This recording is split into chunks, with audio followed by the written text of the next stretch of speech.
ideas histológicas de las distintas capas, revisando, básicamente no desarrollando las ideas histológicas, sino revisando las características histológicas de cada capita, y hemos ido viendo que la que más cambios tiene es la capa mucosa, ¿no?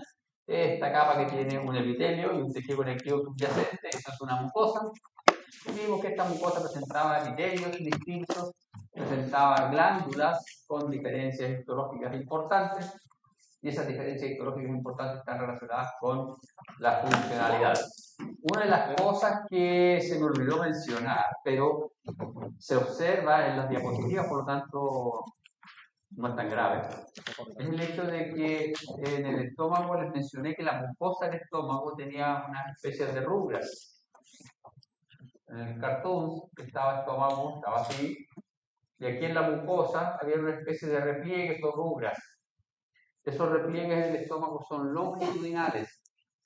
Yo les mencioné que se asimilaban un poco a los pliegues conniventes del intestino, con la diferencia que estas rugras eran de menor tamaño, son longitudinales y como son de menor tamaño no involucran la submucosa, solo son levantamientos de la mucosa, ¿ya? Es una diferencia. El constituyente distinto, orientación distinta. Una de las cosas que, como yo hago la tarea, reviso mis clases, entonces estaba revisando yo las cosas que hemos visto. No. Era una pregunta de salida y la tuve que cambiar porque justo había preguntado esto y eso no lo había explicado. Estaba haciendo la maldad del test de salida y era una de esas preguntas, era esa pregunta básicamente. Diferencias entre esas dos estructuras. La pregunta era si eran iguales o no. Y que la diferencia consistía en tal cosa y después dije no, parece que no lo expliqué, así que lo explico ahora. Para todos los que vienen a clases y todo el tiempo me aprenden. Los que no vienen a clases, estoy viendo, aquí está el 40%. Ese es el 40% que está aprobando, el otro 60%. No. Ahora tenemos 80.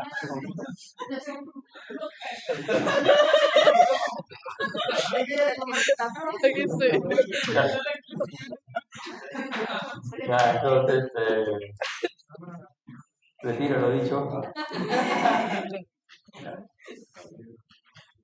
Y un día X antes del certamen me cobraron.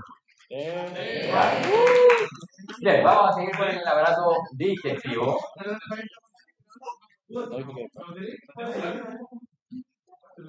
Vamos a seguir con nuestro aparato digestivo. Básicamente, lo que estamos revisando ahora son las glándulas anexas, ¿ya? Ya revisamos el hígado. Ahora lo que vamos a hacer es ver la siguiente glándula anexa, que es el páncreas. El páncreas, al igual que el hígado, también es un órgano vital, ¿no? El páncreas es una glándula exocrina que produce jugos digestivos y una glándula endocrina constituida por los islotes de Langerhans que elaboran almuerzos. Entonces, ¿qué tenemos? Tenemos, de nuevo, una glándula bastante compleja. Ustedes saben que desde el punto de vista de la clasificación de las glándulas, el páncreas es una glándula tubuloacinar ramificada. La glándula, si la clasificamos, el páncreas, si lo clasificamos de acuerdo a su método de secreción, es una glándula de secreción merocrina serosa. Entonces, todo ese tipo de cosas nosotros deberíamos saberlo de nuestro páncreas. Y dice acá que es una glándula endocrina. Si ustedes revisan esta diapositiva, van a observar que estas estructuras son lobulillos pancreáticos. Aquí hay tejido conectivo. Pero cuando miramos con más detalle un lobulillo, vemos que hay unos islotes, de ahí el nombre, hay unos islotes de tejido que tienen una coloración y una conformación, una constitución histológica distinta. Y esos son los islotes de Langerhans, así se llamaba el señor que los describió, Langerhans. Y entonces, estos son los islotes de Langerhans o páncreas endocrino. Y todo el resto de este parénquima pancreático, que se ve fuertemente basófilo, ¿sí? Se ve bastante basófilo acá, corresponde a páncreas exocrino. En cambio, este islote ovoideo, pobremente teñido, una eosinofilia bien pardita, bien pobre, es el islote de Langerhans. ¿Ya? Eso de ahí es un conducto excretor pancreático. Bien, veamos nuestro páncreas entonces. Presenta una capa de tejido conjuntivo delgado que forma tabiques que subdividen la glándula en lóbulos y lobulillos. Vamos a tener lóbulos y lobulillos pancreáticos. ¿Está haciendo correcta esa función o no? ¿Esa hoja está haciendo correcta? Ah, ya, muy bien. Y entonces, tenemos nuestros lobulillos pancreáticos y en esos lobulillos ustedes van a identificar parénquima pancreático que está constituido por un acino, sí, rápido porque no puede llegar más bien, un acino y un conducto excretor. El acino pancreático está constituido por células de aspecto piramidal que tienen un núcleo redondo relativamente eucromatínico de localización medio basal. No se la van a estar cobrando. Estas células tienen un citoplasma polarizado y tienen el citoplasma perinuclear. El citoplasma perinuclear de estas celulitas es basófilo porque tienen abundante retículo endoplasmático rugoso. ¿Ya? Y el citoplasma apical en estas células se caracteriza por la presencia de gránulos fuertemente eosinófilos. Ahora, en la zona media de estos acinos se localizan unas células de aspecto aplanado, núcleo ovoideo aplanado, citoplasma pobremente teñido. Estas células que se localizan en la zona central del acino son las células centroacinales. Esas células se continúan luego con el conducto excretor, que es el conducto intercalar. Entonces, vamos a tener de nuevo una cosa similar a lo que habíamos visto en el hígado, ¿se acuerdan? Este sería el equivalente a nuestro conducto de Henry. Este es el inicio del sistema de excreción. Ahora, ¿por qué razón yo estoy dibujando ese inicio del sistema de excreción con un color y el resto del sistema de conducción de otro color? Es porque desde el punto de vista de la fisiología del páncreas, estos conductos tienen funcionalidad. No son simples conductos excretorios, sino que tienen funcionalidad. De hecho, estos conductos que están con verde, es decir, la célula centroacinal y la célula de los conductos intercalares, tienen secreción propia y están controlados por una enzima. Perdón, están controlados por una hormona, no por una enzima. Están controlados por una hormona. Y esa hormona es producida, ¿se acuerdan por qué puede ser producida esa hormona? ¿Qué cosa? Estos son controlados por una hormona que se llama secretina. ¿Se acuerdan quién la producía? Lo dijimos, lo mencionamos. Vimos un cartoon, ¿se acuerdan? Vimos un cartoon, era así, y aquí tenía unas rayitas, y había uno que decía secretina, este decía colecitocinina, este decía gastrina, este decía... ¿Ya? ¿Y qué producía eso?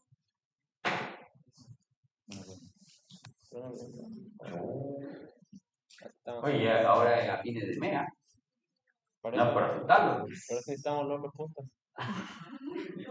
Por eso respondo a mi sinceridad. Las células centroacinales, no. Las células enteroendocrinas del tubo digestivo. ¿Se acuerdan de esas células enteroendocrinas que eran células endocrinas unicelulares que estaban intercaladas en el epitelio? ¿Se acuerdan que les mencioné que producían serotonina, somatostatina, cosas, neurotransmisores? Bien, llegan aquí al páncreas. Y es interesante que estén en el intestino. Sí, porque regulan precisamente la secreción pancreática, es decir, cuando llega el elemento al intestino, le indican al páncreas, oye, llegó comida, tienes que secretar las enzimas para que se digieran. ¿Ya? Bien, entonces, tenemos acá nuestros acinos, ¿se fijan? Muchos son redonditos, un poco ovoideo, y el acino se ve redondito y asociado a ello inmediatamente conductos. Los conductos que están asociados a acinos son conductos de epitelio púbico. ¿Qué pasó aquí?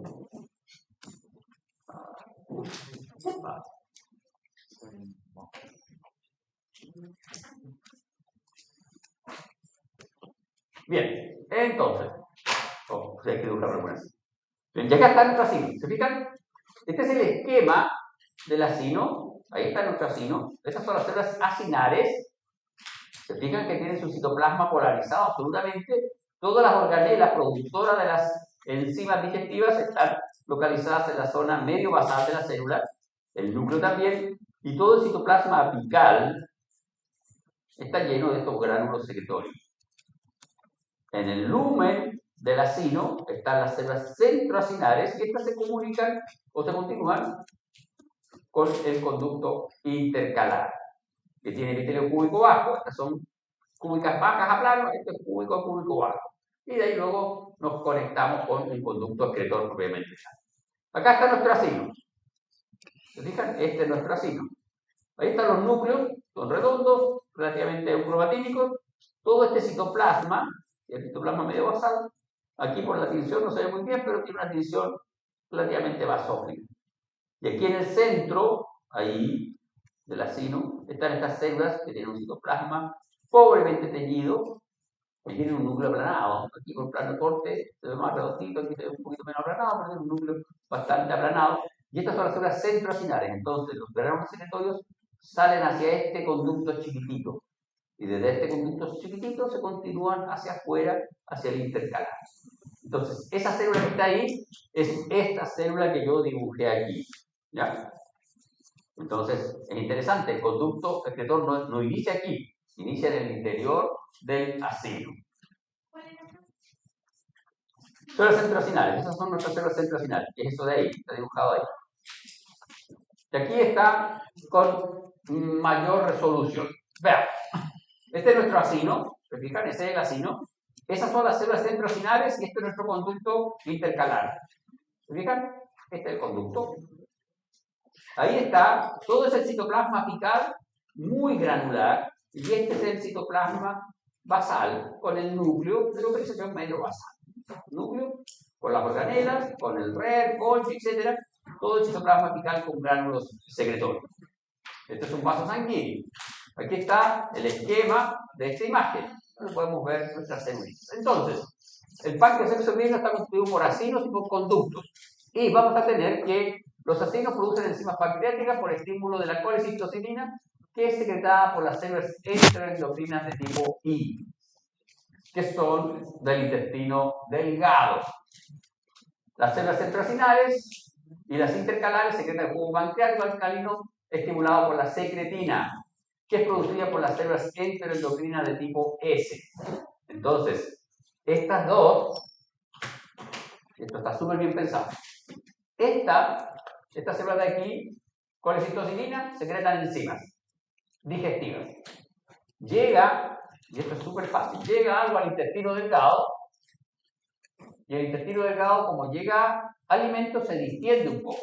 Y además sufre un pequeño cambio de pH, porque viene el bolo alimenticio desde el estómago, el quimo, se llama quimo en ese caso, y distiende un poco y cambia un poco el pH. Y estas células que están en el epitelio de revestimiento del intestino son capaces de captar eso. ¿Cuáles son las células que captan eso? Las enteroendocrinas cerradas o abiertas. Las abiertas, que tenían esta prolongación hacia el lumen. Entonces, esas células sienten cambio de pH, distensión, colecitocinina, secretamos enzimas digestivas para digerir lo que está aquí. Si sigue entrando contenido ácido desde el estómago, ¿qué sucede? Sucede que se activa otra población de células que dicen, está muy ácido el contenido del intestino, van a dejar de funcionar las enzimas digestivas porque esas funcionan en la KH5. Entonces, liberan secretina. Y esta secretina actúa sobre estas células para que produzcan una secreción acuosa alcalina. ¿Ya? Entonces, las enteroendocrinas. A ver, nosotros no estamos en fisiología del tubo digestivo. En fisiología ustedes van a tener que aprenderse los nombres de todas estas células, lo que producen y dónde actúan. Estamos en histología. Me interesa que sepan que están en el intestino, ¿ya? Que son de dos tipos y que secretan estos factores y que actúan sobre el acino y sobre las células centroacinales y de los conductos intercalares. El tipo de la célula, el nombre de la célula que lo produce no me interesa, pero sí me interesa saber que la secretina es la que estimula los conductos y la colecitocinina es la que estimula las células acinales. ¿Ya? El acino, la secreción de enzimas digestivas es por colecitocinina y la secreción de este jugo alcalino es por parte de la secretina. Y estimulado por células enteroendocrinas. El nombre de la célula enteroendocrina a mí no me importa. El próximo semestre nos van a doctorar los profesores con eso. Aquí. Así estamos con el semestre. Ya, y este es un esquema en donde ustedes pueden ver acá, este es un corte semifino para microscopía electrónica de transmisión y podemos ver nuestras células acinales, muy hermosas, con sus granulos secretorios, y pueden ver ustedes los conductos. En este caso, este es el conducto intercalar, y vemos sus células cúbicas clásicas, ¿ya? Con citoplasma pobremente teñido, que corresponden al inicio del sistema de conductos excretores junto con las células centroacinales. ¿Ya? Y acá tenemos otro esquemita de nuestro páncreas exocrino, este es mucho más bonito, ¿se fijan? Aquí está el acino, esas son las células centroacinales, nuestro conducto intercalar, ¿se fijan? Son aplanadas, citoplasma pobremente teñido, cúbicas bajas, cúbicas y luego se empiezan a hacer cúbicas altas, cilíndricas estratificadas, etcétera, dependiendo de la porción del conducto pancreático que revisemos.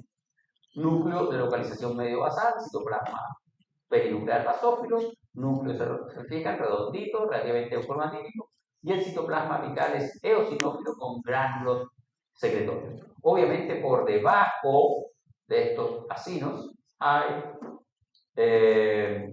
abundantes vasos sanguíneos. Bien. ¿Cómo va mi listado? ¿Está listo? A ver, se me están colando. No, Fernando. Que llegan a la hora. ¿No? Ya. Bien, entonces quedó claro nuestro páncreas exocrino. Una glándula segmentada en lóbulos, lobulillos. Cada lobulillo tiene acinos. ¿Ya? Es una glándula tubulacinal. Acinos y conductos excretores. Los acinos están constituidos por células de aspecto piramidal que están muy polarizadas. Polo medio basal, núcleo y organelas, polo apical, gránulos secretorios. En el interior de ese acino hay células epiteliales de aspecto aplanado, que son las centroacinales, y esas se continúan con células cúbicas a cúbicas bajas, que son las de los conductos intercalares.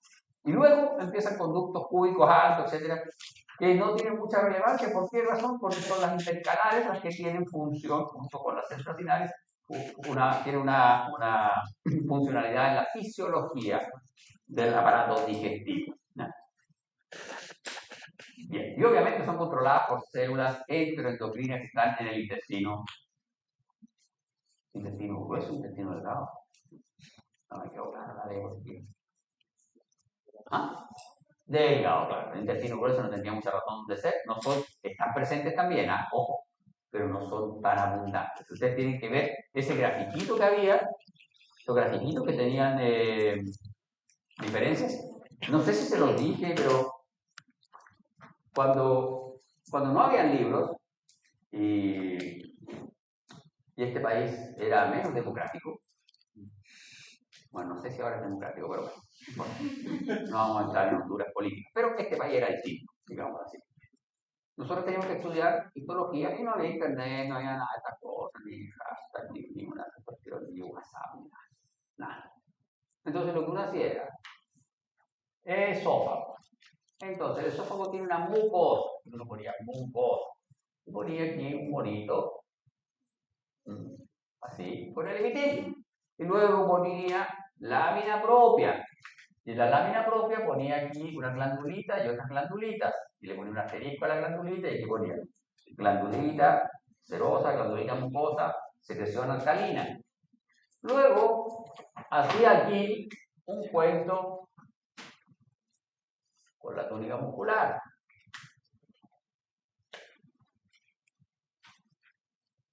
Entonces ponía túnica muscular. Y le ponía esto esquelético a esto liso.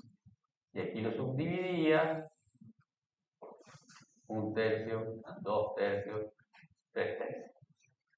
Y así iba haciendo dibujitos, gráficos, cartoons, que le ayudaban a ir entendiendo esta distribución. Porque meterse estas cuestiones con los parámetros, que el de aquí, que el de allá, que es más largo, que más ancho, que más corto, y con nombres y colores, es complejo. Entonces mejor uno va haciendo monitos gráficos de distribución, el tiempo le llamaban monitos, hasta ahora se le llama mapa conceptual.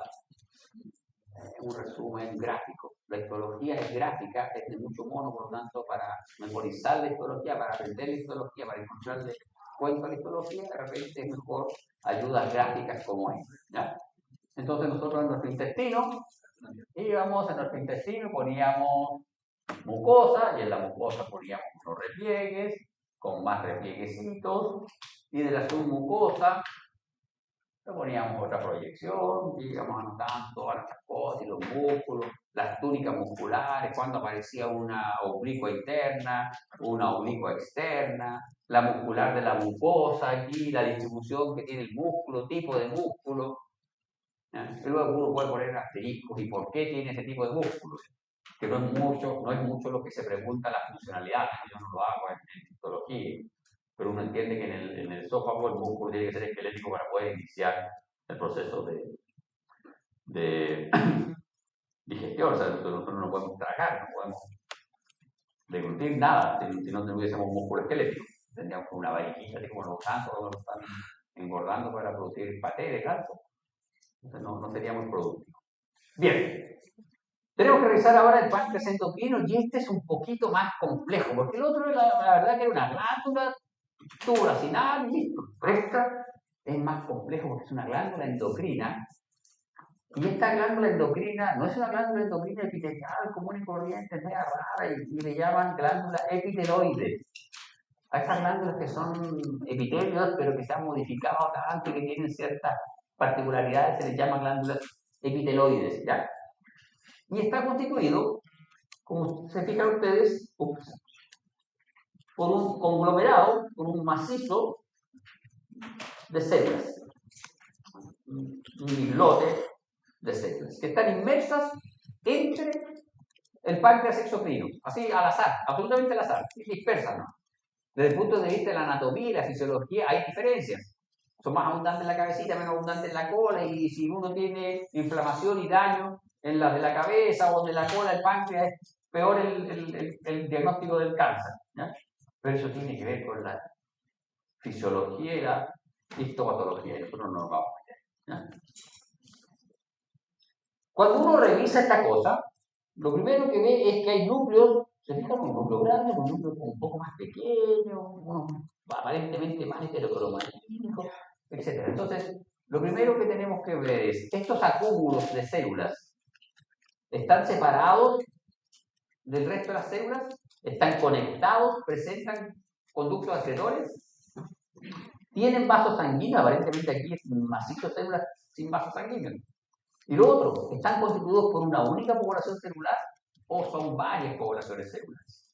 Entonces, aquí ya, con este cartoon nos vamos a ayudar. Están separadas del resto del páncreas exocrino por una cápsula de tejido conjuntivo de características reticulares.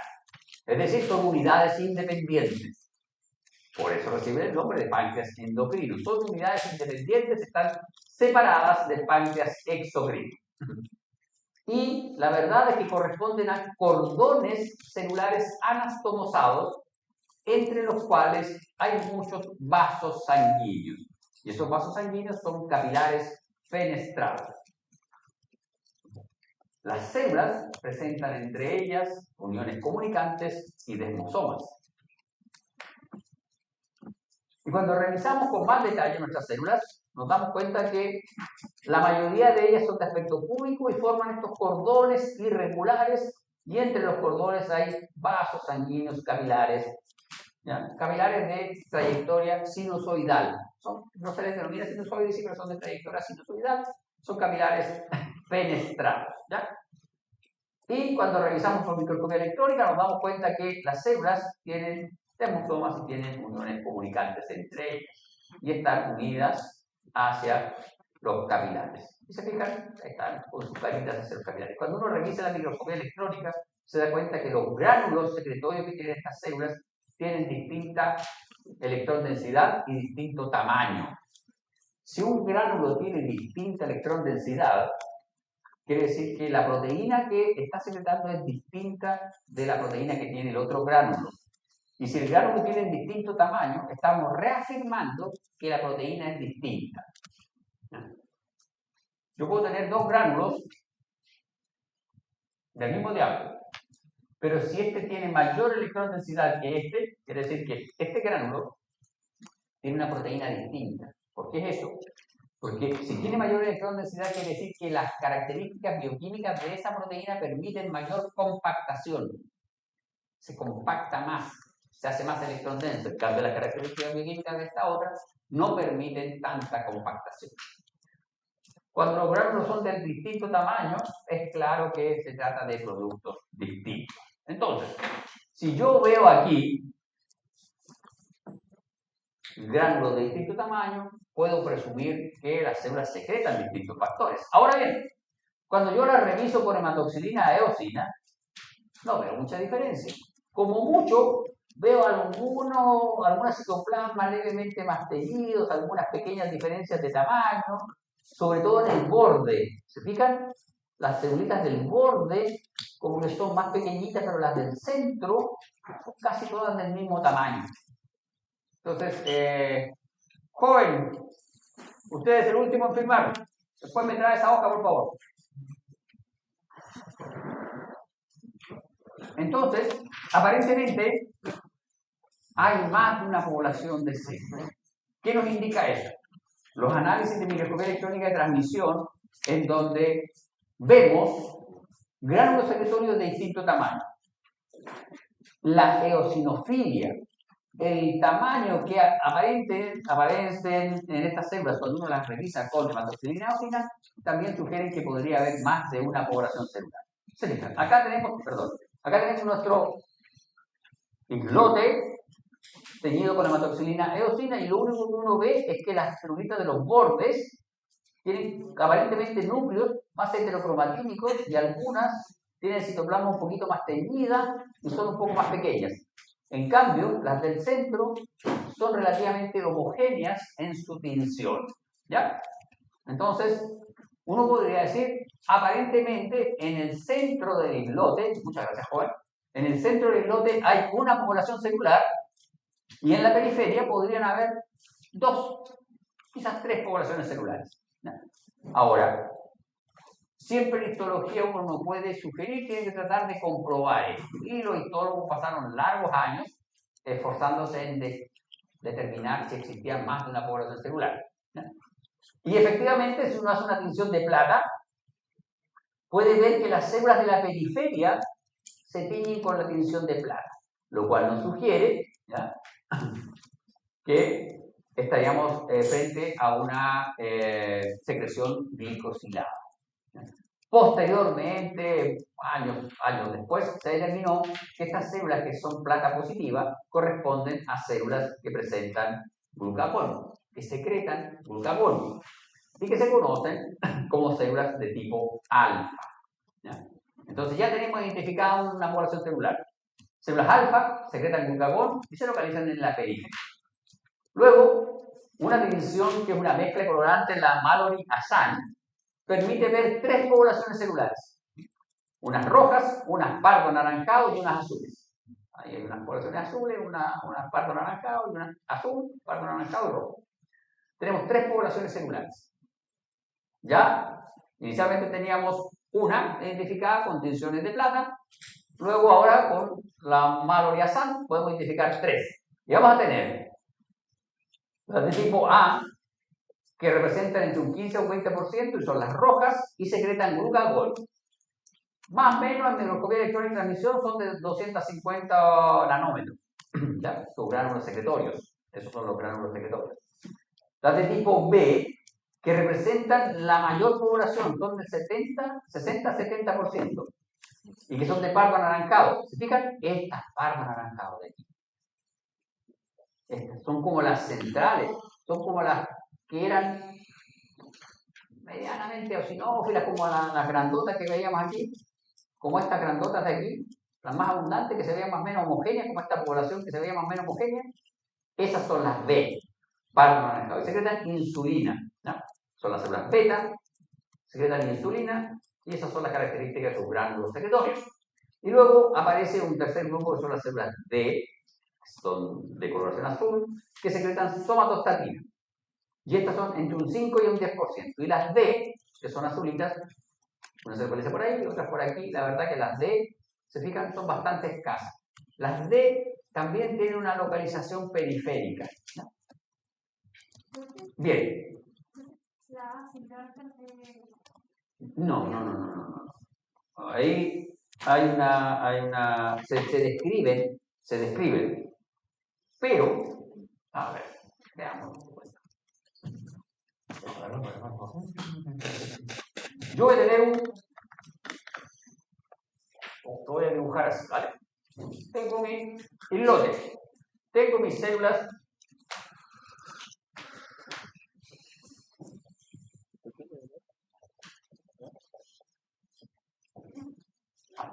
preferentemente en la periferia. Sin embargo, si yo lo corto aquí, si yo lo corto así, voy a ver. ¿Ya? Entonces, una cosa es cómo se describan y otra cosa es cómo tú las logres ver en un islote, ¿ya? Entonces, cuando uno revisa estas células tiene que tener el cuidado de no guiarse simplemente por la descripción, porque de hecho la descripción dice más abundantes o preferentemente localizadas en la periferia, ¿ya? Entonces, ¿qué tenemos que ver? El tamaño, un poquito el tamaño. Dijimos que estas celulitas, las de la periferia, eran más o menos pequeñitas, ¿ya? medias aplanadas, pequeñitas. Las del centro son gordas, así, cuadradotas. Las delta de la periferia son medias triangulares, ¿ya? Entonces, aun cuando yo las vea en la periferia, yo las voy a ver de distinto tamaño. Las deltas son menos abundantes que las alfas y son medias triangulares. Estas son medias aplanadas. Son cúbicas bajas, estas son cúbicas propiamente planas. Y entonces, tenemos nuestra tinción Mallory-Assange, tenemos los registros de microscopía electrónica que hablaban de distintos gránulos.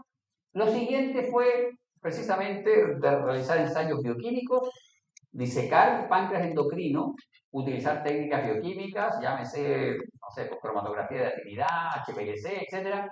Purificar estos factores que están secretados por estas células e inducir anticuerpos.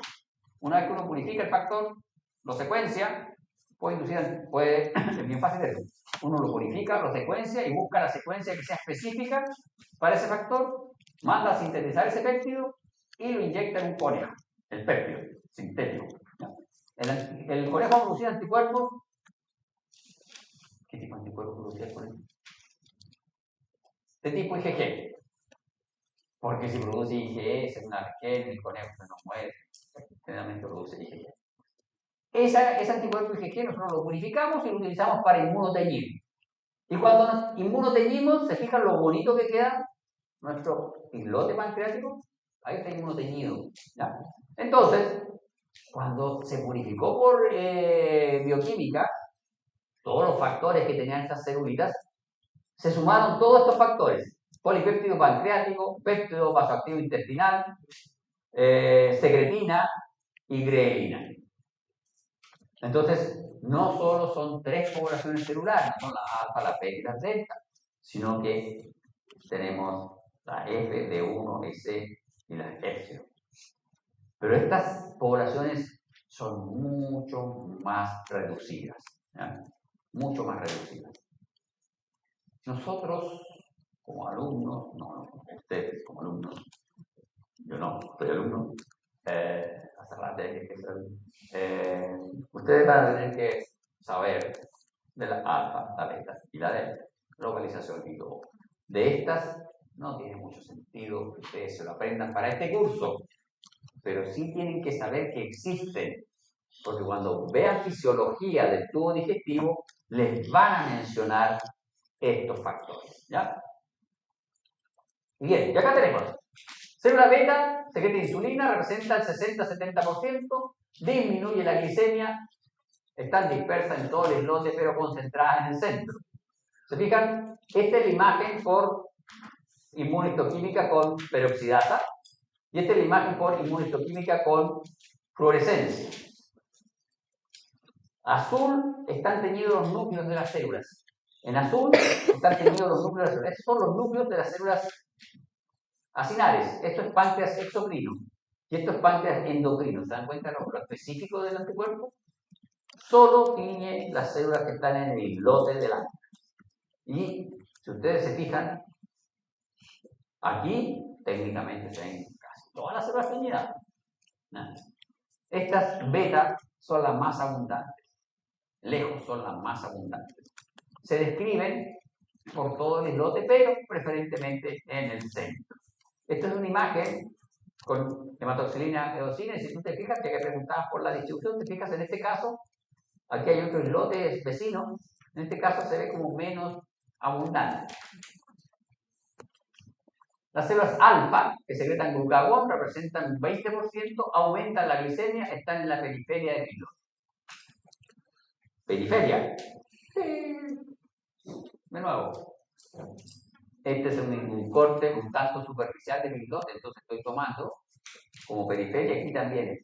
Pero, vean la diferencia. Estas son células grandes. Estas son más pequeñitas. Miren esas de ahí. ¿Eh? Son bastante más pequeñitas, un poco más bajas, no son cúbicas tan redonditas. ¿Ya? Son bastante más pequeñitas. Y si lo revisan con peroxidasa, se fijan preferentemente en la periferia, son estas células más pequeñitas que se veían en la periferia, que tenían citoplasma un poquito más eosinófilo. Esas son las células alfa.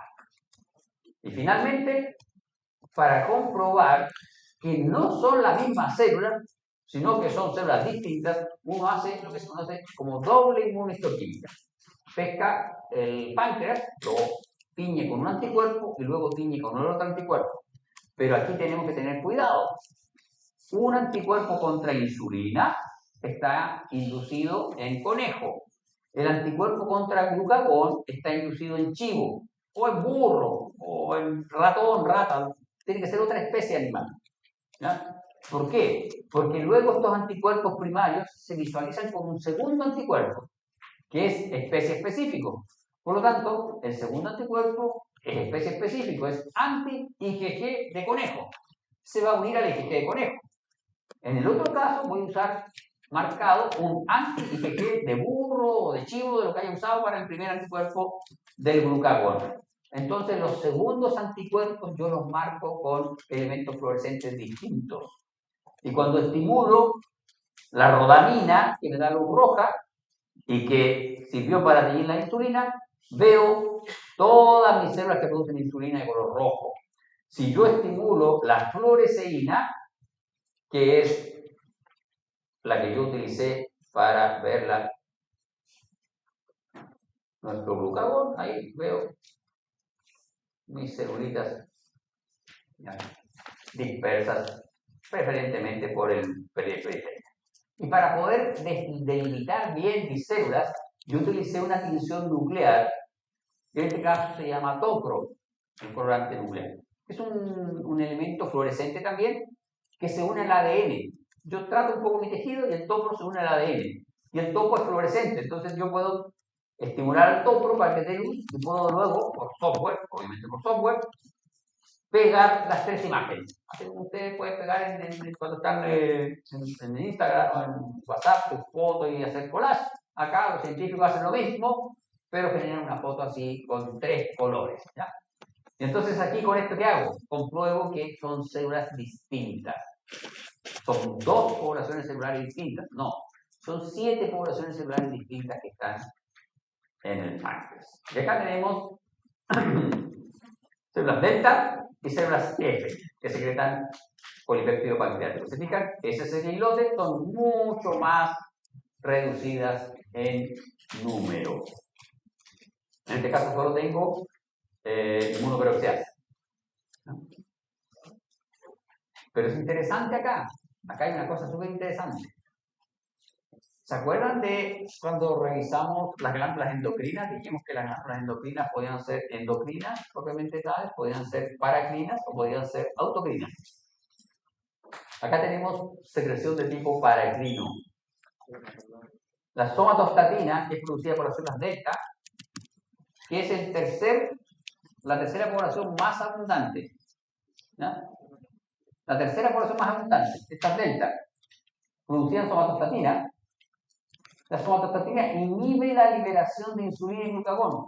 Este grupo celular, que representa el 5%, es capaz de regular la secreción de la insulina y glucagón.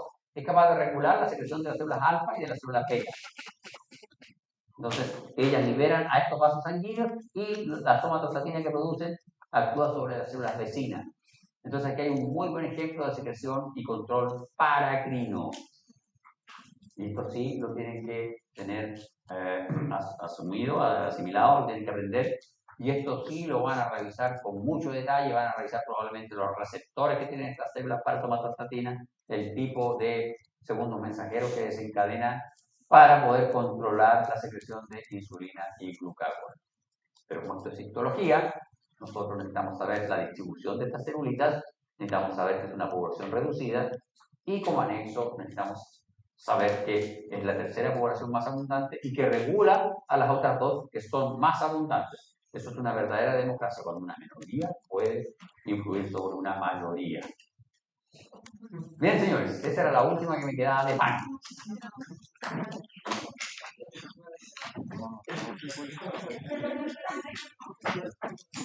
Bueno, como Matrix,